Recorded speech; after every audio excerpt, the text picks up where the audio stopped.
Getting our first look inside the house where the so-called vampire murders took place last year.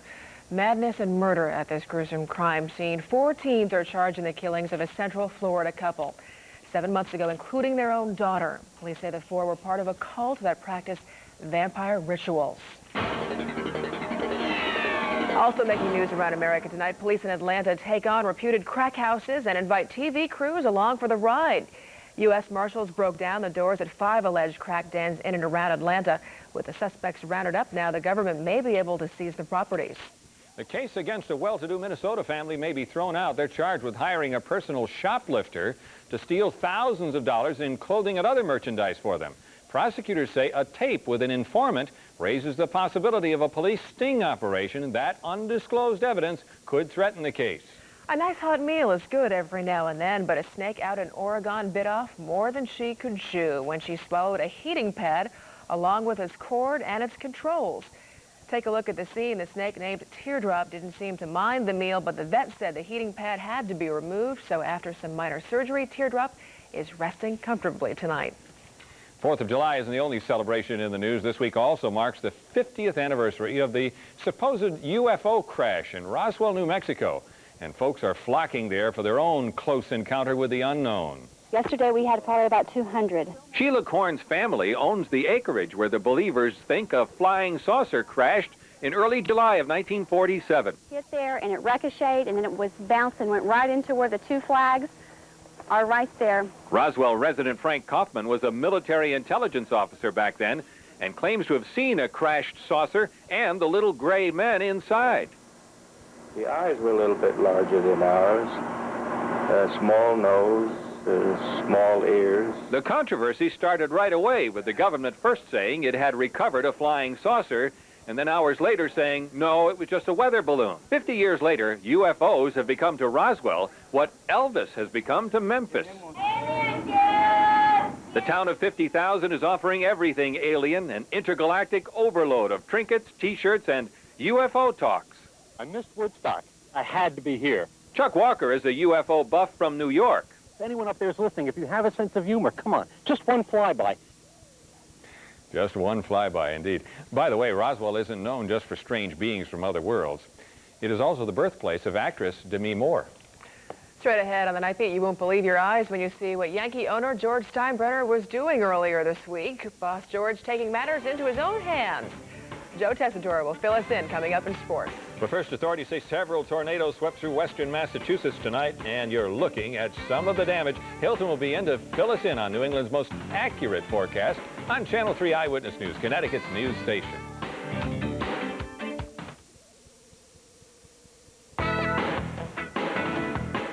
You're looking at Wallingford's Police Department, very busy tonight, trying to keep motorists safe over the holiday weekend. They've set up a DUI checkpoint on Route 5 there, stopped 230 cars and made 2 arrests for DUI as of 10:30 this evening. But the officers weren't looking only for drunk drivers. They're also looking for people who didn't buckle up and for children not in their car seats.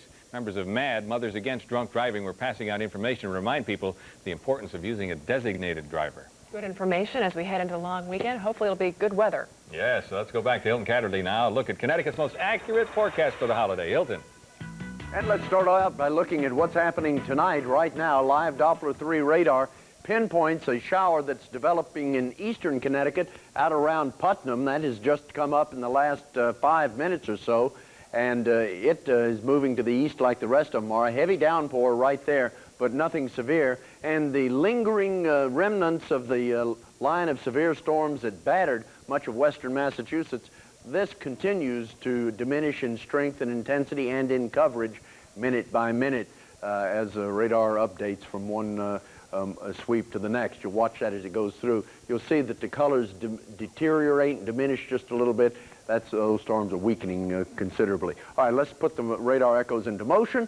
And you can see that most of the activity was to our north. A sea breeze kept the strong storms from developing during the daytime heating, with one exception. The storm swept into western Danbury and fizzled very quickly as it rolled across Connecticut.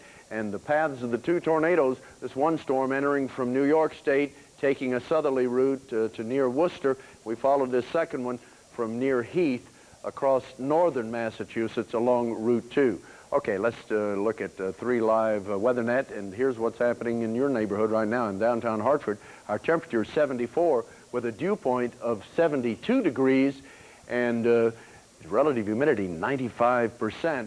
And in Milford, 73 degrees with a westerly wind across the state, 71 in Goshen, 74 in Hartford, and 73 in Hamden. The 4th of July forecast for the area beaches, we're calling for west-southwesterly winds on Long Island Sound, and beach temperatures 80 to 85 degrees for the 4th of July. Now here's your forecast for the rest of the night. We're calling for clearing late tonight, turning less humid, low to mid-60s. And for tomorrow, a partly sunny and pleasant day, 80 to 85 degrees as the air becomes drier. And as you look at the 5-day planner, Saturday is a partly sunny and comfortable day with a high near 80, 83 with completely sunny weather on Sunday and Monday. So you know what? This is not shaping up to be a real bad holiday.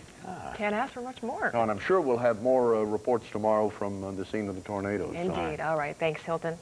In Atlanta, a hometown hero who's had quite a week has his day in the spotlight. The city proclaiming today Evander Day. Thousands of balloons were dropped from the roof of City Hall, and many locals came out to hear the boxer speak. Of course, it was just last Saturday Holyfield's fight with Mike Tyson was cut short when Tyson bit off a piece of Holyfield's ear.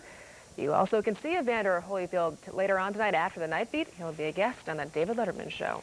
On the other hand, as for Iron Mike, officials at California's Hollywood Wax Museum have now moved Tyson's wax likeness from the sports display in the museum to a section called the Chamber of Horrors. It now stands next to the famed cannibal Hannibal Lecter. From Silence of the Lambs, Wax Museum officials say patrons approve of the change. In fact, they're eating it up. It says here. It says. That's what it says. On that sports note, we go to Joe. Yeah, we're going to talk a little Tyson, but first off, they have names for the kind of pitches Yank star closer Mariano Rivera throws. Tonight he was showing off the heat, the fire, the gas, the ropes, and all the smoke you could find.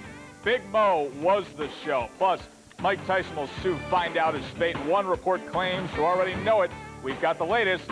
Night Beat Sports is next.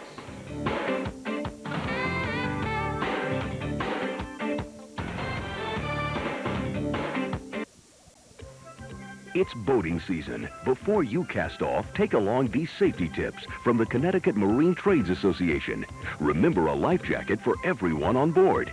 Have charts and compass handy, and be sure to check the weather before leaving the dock. Don't forget boating courtesy and save the party for port. For more information and a free Connecticut boating guide, send your name and address to the Connecticut Marine Trades Association, 20 Plains Road, Essex, 06426.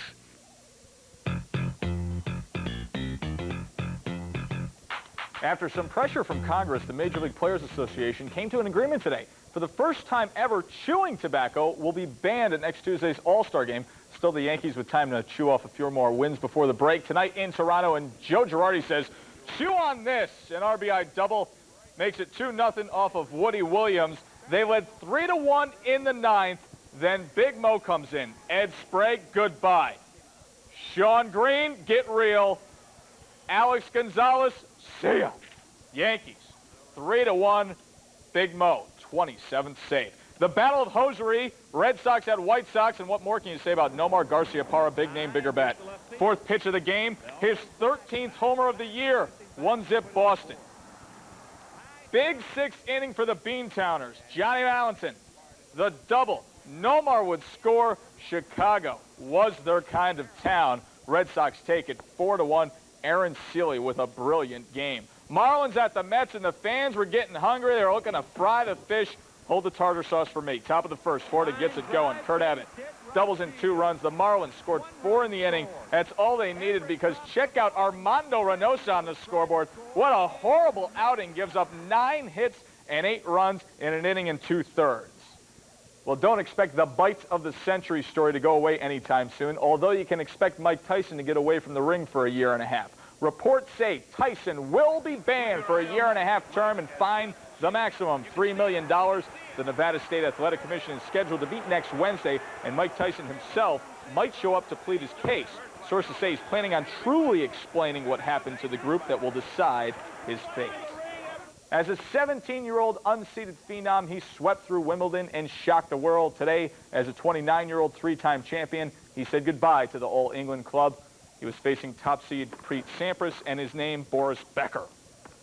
Sampras takes the match in 4 sets, putting an end to Becker's Wimbledon career. And announcing this was his last Wimby appearance, Becker said, "I just don't have it anymore." Becker had long called Wimbledon center court his home. Fittingly, the champ of the 80s lost to the distinguished champ of the 90s. And back to the Yankees for 1 second. I hope you didn't think we were joking about team owner George Steinbrenner being the parking lot attendant the other night. Here it is. The much-coveted video is in. The big boss took matters into his own hands, checking parking credentials in the VIP media lot. He was a little upset when he found out his car was blocked in, so the boss getting it done and signing a few autographs. He does have a tender side. Where's your credential? You're not parking here. Could you see it now? Yeah. Big George. Multi-talented. Yes. Thanks, Joe. All right, stay with us. The newsreel is coming up next.